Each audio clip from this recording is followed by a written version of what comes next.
Waiting to buy a home? The Churchill Mortgage team says now is a great time to buy. Waiting could be a costly mistake because when rates drop, new home buyers will flood the market, driving up home prices. Go to churchillmortgage.com for your free analysis and see how home values can outpace rates to help you build wealth over time faster.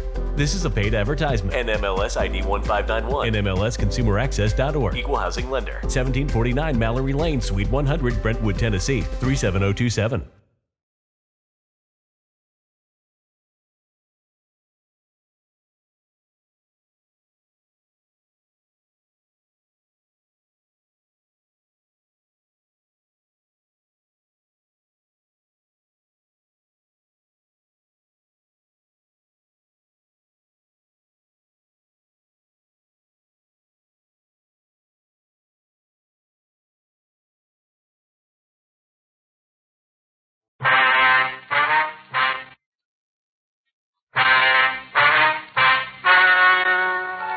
Ladies and gentlemen, the story you are about to hear is true. The names have been changed to protect the innocent. Dragnet.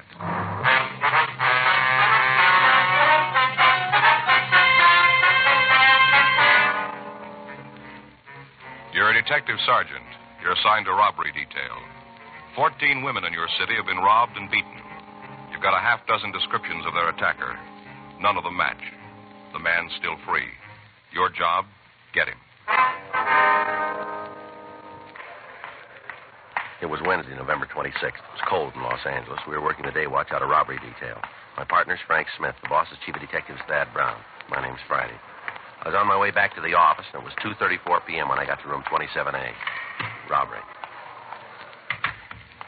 Come on, Joe. Everybody's in the skipper's office. All right. I tagged by R&I to pick up these packages. Anything on them? No, not much. We'll check them out, but they don't look like they're going anyplace. Yeah, go ahead. Joe, Frank, you want to come over here? Yes. Sorry we're late. Don't worry about it. Let's get this thing on the road. All right. Want to settle down? Let's get started. The word's probably gotten to you about why we're here. It's on this purse snatching thing Friday and Smith have got. Things gotten way out of hand. Thief hit again the night before last. Victim's at the county hospital in a critical condition. She was pistol whipped, and it looks like she's got a fractured skull. It's only a matter of time before somebody's killed. That's the reason we're here, to see that it doesn't happen. Now, you all got mimeographed MO sheets. On it, you'll find what information we've got. Some of it's pretty broad, but it's the best we've been able to come up with. Friday and Smith have handled the thing to here, so I'll let them give you the details. You want to tell them? Yeah, right, Skipper. Well, first off, you'll notice on those MO sheets all of the crimes have been listed in the order that they happened. Also the place and the time.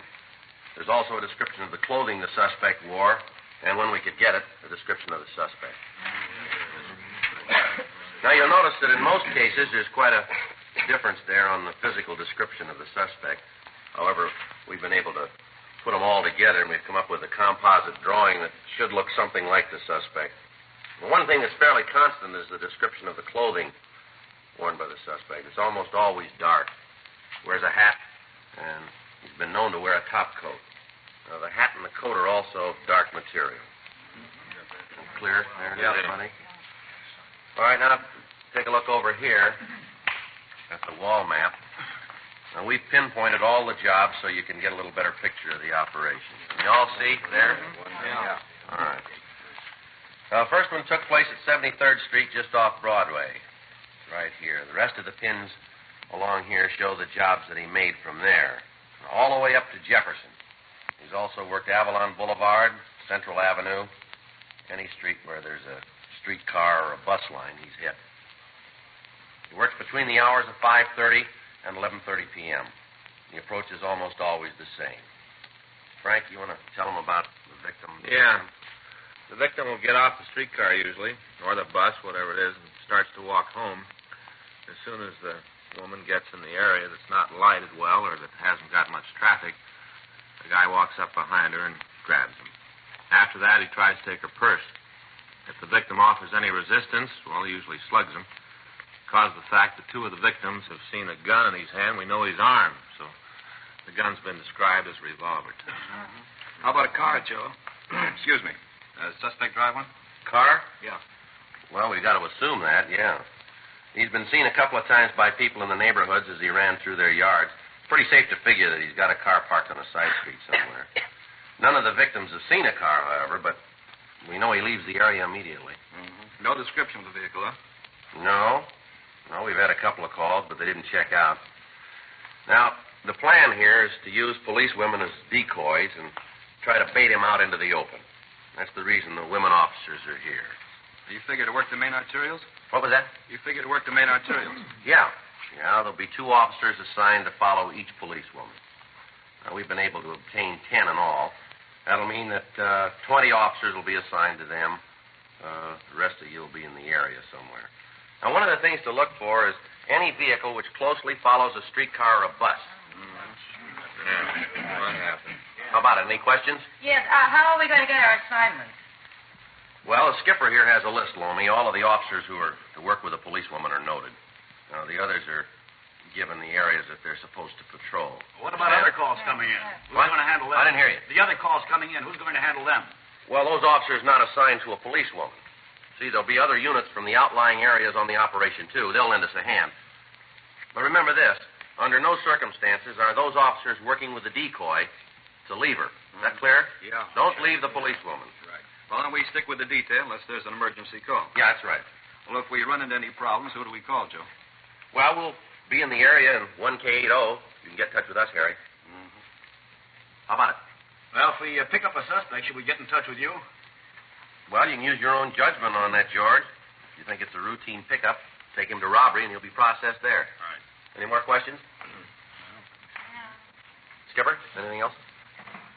We all know about the days off cancellation. Sorry it has to hit now, but that's the way it's got to be. Mm-hmm. No one will draw any time till this thing is cleaned up.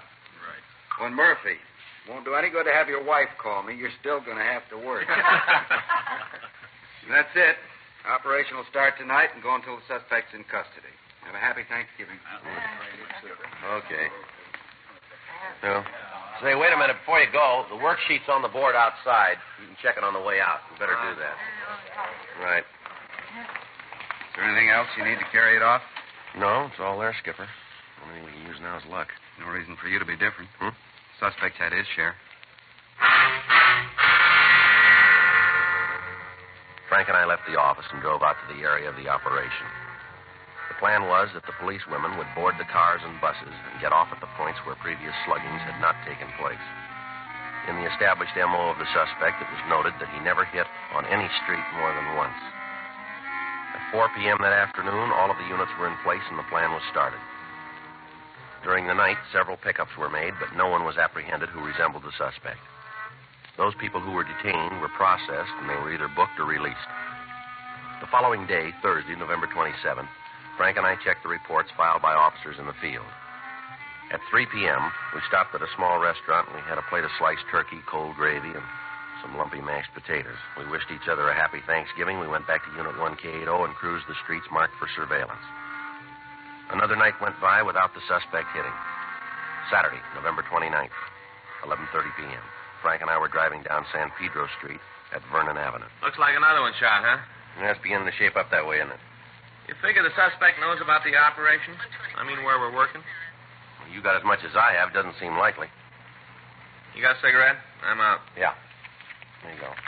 Thanks. Yeah, I'm going to give you a light. 660, Thanks. 27 North La Brea, traffic accident. They was sure hacked about Thanksgiving. Well, that figures. That didn't make me too mad. She had the in-laws over. Yeah. Her brother. Huh. One thing about that guy, he can eat more than any 10 people. You know, I've had to sit there and just look at him, and everybody's through, and he's still going strong. Yeah. Nephew was over, too. You know little Sam? You've heard me talk about little Sam. No, I don't think so. Yeah, little Sam. Kid's a monster. Only 10 years old, and he's a real monster. Faye's sister lets the kid do whatever comes into his mind. They say it isn't good to repress him. What? They say it isn't good to repress him. That's what they, repress him. Yeah. I'd like to take him over. I'd repress him. Yeah, I guess you'd do that real good, wouldn't you? 1K80. 1K80. Meet Unit 1K87 at the 300 block, East 51st Street. Code 2. 1K80, Roger. KMA 367. Let's go. Yeah, that's one of the units assigned to a decoy. Think it's a good one? Well, there's one way to find out, isn't there? Yeah. Ask him.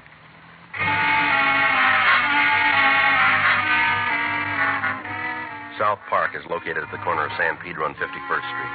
One of the police women had gotten off a streetcar at the corner of Main Street and 51st. She'd walked east, and as she passed the park, a man had approached, blocked her progress, and demanded money. The man was pretty drunk, and when the officers following the woman arrived at the scene, he was struggling with a policewoman. He was taken into custody, and we were called.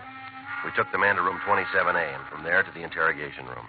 Physically, he matched the description of the suspect as we'd gotten it from the victims. 12:15 a.m. That's the dirtiest thing I ever heard of, pulling me in here like this. All right, what's your name? I don't think I'm going to tell you. Let me see your wallet. Nothing in there. No juice. Empty your pockets on the table. Hey, you have a copy of the L.A. phone book? Come on, mister. around Empty here? your pockets, will you? All right. Come on. Everything. How about your wallet? There you are, young man. No juice. Take the money out. I told you there's no juice. No money in the wallet? No.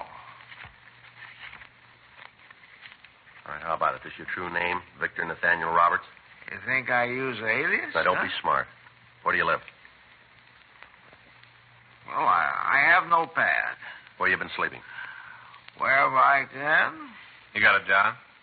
What? Do you work? No. You ever hold a job? Nope. Never had a job, huh? Can't remember one. What were you doing on 51st Street tonight? Oh, I was just looking around. At 11:30 at night? The sun hurts my eyes. All right. I was just walking along the street when this young woman stopped me. She stopped you. She tried to pick me up. That girl was a policewoman. You're telling me. Now, what were you doing out there? I'm never going there again. Ever been arrested? Yes? I'll check the record, Joe. All right. Is he going to look me up? What's that? I say, is he going to look me up? He's going to check your record, yeah. Officer, you mind a little constructive criticism? Now, you listen, mister. Your funny time's running out here. You must feel a little sneaky about this whole thing, don't you? What's that? I mean, this whole business about the policewoman. Don't you think that's going too far? How long you been in Los Angeles? Oh, sometime this year. What do you mean by that? Oh, checked in about a year. What? I said I checked in about a year. A year ago, you mean? Yeah, about a year ago. Well, if you haven't got a job, how do you manage to live? Haven't got a little drink, have you? Joe. Yeah. See you a minute. All right. You sit still. What do you got? Checked R&I. Got the word on Roberts. Yeah, what about him? Been tagged 67 times for drunk. All in L.A.? Total's 92. Doesn't look like he's our man, though. Why? Well, he's been in Camarillo for the last 3 months.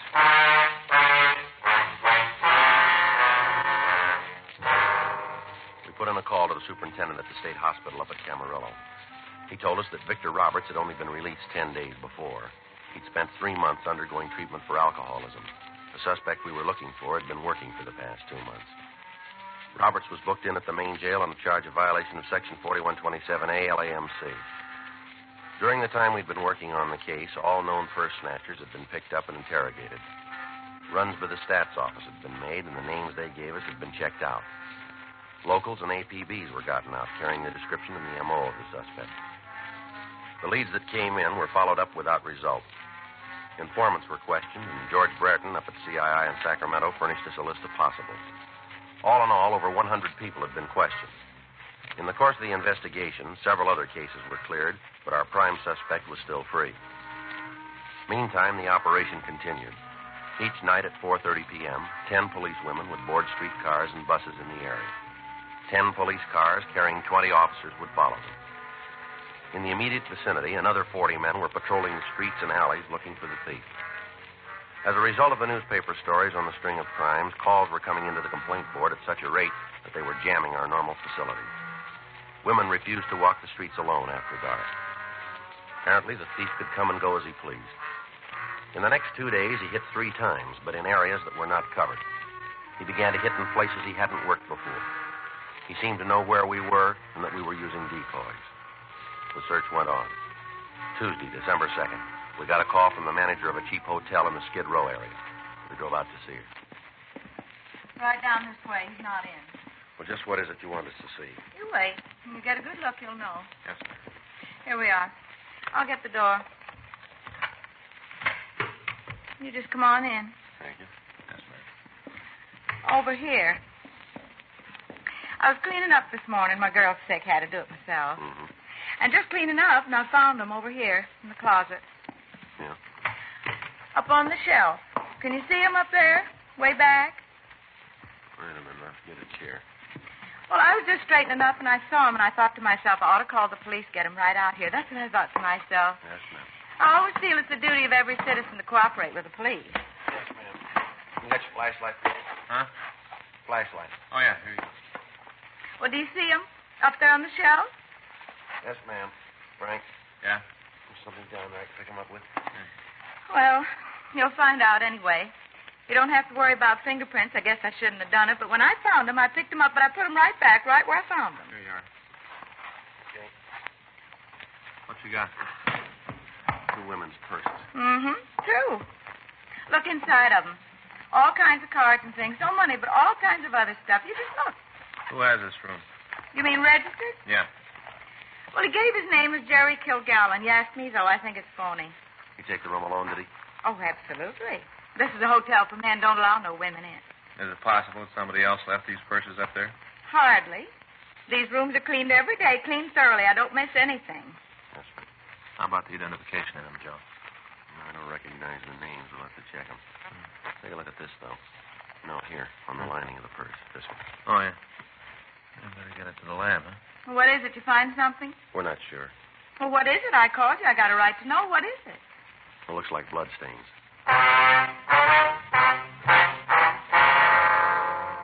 We got a complete description of Jerry Kilgallen, and Frank called it into R&I. We found no record on him under that name.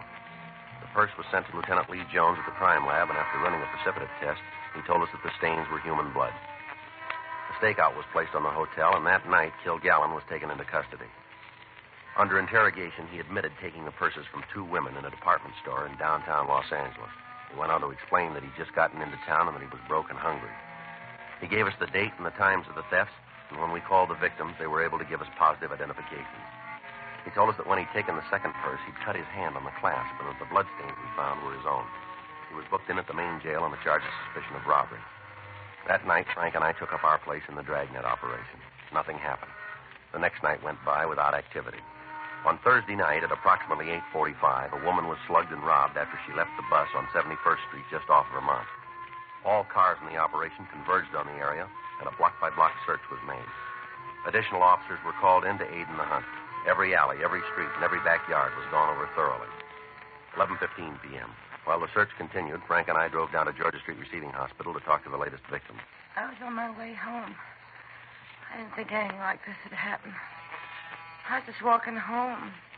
Can you give us a description of the man? I don't know. It was dark. I was just walking home and it happened. Did you see the man at all? Yes. It was dark. Was he a tall man? I guess so. I guess he was tall. I talked to the other men. Isn't that enough? I talked to them. Well, we're trying to get all the information we can. I don't remember good. My head hurts. Isn't there something they can do to make my head stop hurting? Did you see the man's face? Did you get a look at it? Yeah, yes, I did. I saw his face. Can you describe it for us? Can you tell us what he looked like? I don't know. I don't feel good. Well, this is pretty important, ma'am. He had a real white face. Real white. What about his eyes? Can you tell us what color they were? Blue. Watery. Blue. How about his hair? It looked brown. I'm not sure. I think it was brown. He had a hat on. I couldn't tell good. All right, just a few more questions now. Yeah. Can you tell what color his hat was? I don't know. My head hurts. Can't you do something? We'll send for the doctor again. He might be able to give you another sedative. Hurts? There's something else, ma'am. Was the man clean shaven? Huh? I said, did he have a mustache? No. No mustache. Does he wear glasses? No. Is there anything else you can tell us about his appearance? No. Nothing. He had a gun. I know that. He had a gun. That's what he hit me with. Gun. He hit me when I wouldn't give him the purse. First, he asked me for the money. I told him to get out of my way. He said he'd kill me. And he hit me on the head. Hit me as hard as he could. All right, ma'am. Now, is there anything else you can tell us that might make it easier to identify him? No, nothing. I told you everything I know. Nothing else. All right, we're sorry to have bothered you. Thank you. We'll be talking with you again when you're feeling better. Yeah. You come back then. I'll try to remember then. Thank you very much for your help. It's all right. You ask the doctor to come back, won't you? Yes, ma'am. Officer, Yes, ma'am? something else might help a little bit. What's that, ma'am? Before he hit me, I remembered there was a fight. I didn't want him to take my purse. There was a fight. Yeah. I tried to stop him, and I scratched him. Scratched him hard. See, I broke a fingernail when I did it. That'll help, won't it? Yes, ma'am. It should. Last thing I remember before he hit me, he was bleeding a lot. Where did you scratch him, ma'am? Do you remember? On the hand? No, right across the face. Left side. We got to a phone, and we had a broadcast put out carrying the additional information on the man and the fact that he had been badly scratched. Officers in the immediate area of the attack started a check of all the drugstores that were open in the hope that the thief had stopped for medication. After getting the call out, Frank and I left the hospital and started back to search the area. 11:46 p.m. You talked to the doctor about the victim? Yeah, she's in pretty bad shape. They're going to move her to General. Sebastian says they might have to operate. Be glad to get this guy. Yeah. Attention all units. Attention all units. You want to turn it up, Joe? All units on frequency 7, please stand by. All units in the vicinity of the 100 block on West 29th Street. Officer needs help. Special attention 1K80, code 3. Lean on it. Right. All units in the vicinity of the 100 block on West 29th Street. Officer needs help. Special attention 1K80, code 3. Frequency 7 clear. I'll call in. 1K80 to Control 1. Acknowledging the call to the 100 block on West 29th Street. KMA 367.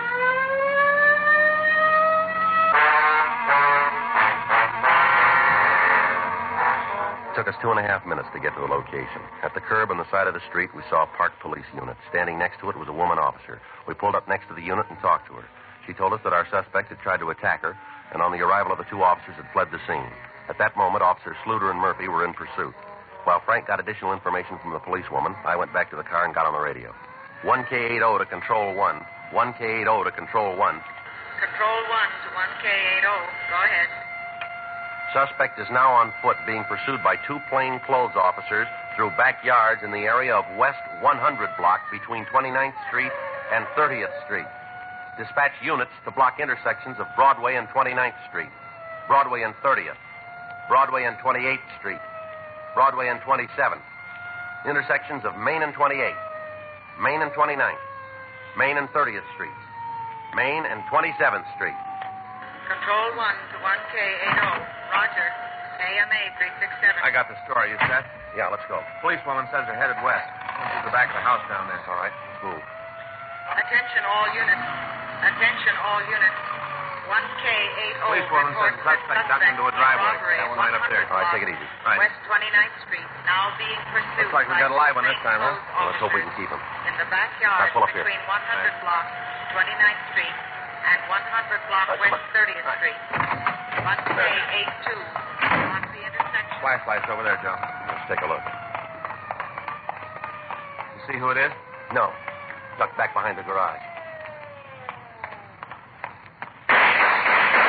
Come on.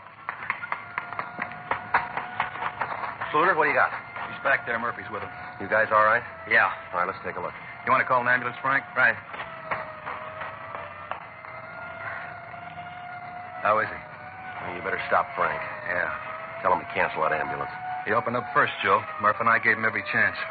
Well, that's more than he gave those women.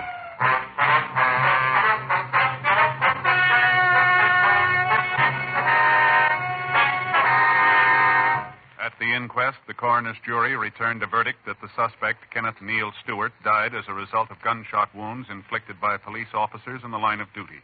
The death was listed as justifiable homicide. You have just heard Dragnet, the authentic story of your police force in action, and starring Jack Webb, a presentation of the United States Armed Forces Radio Service.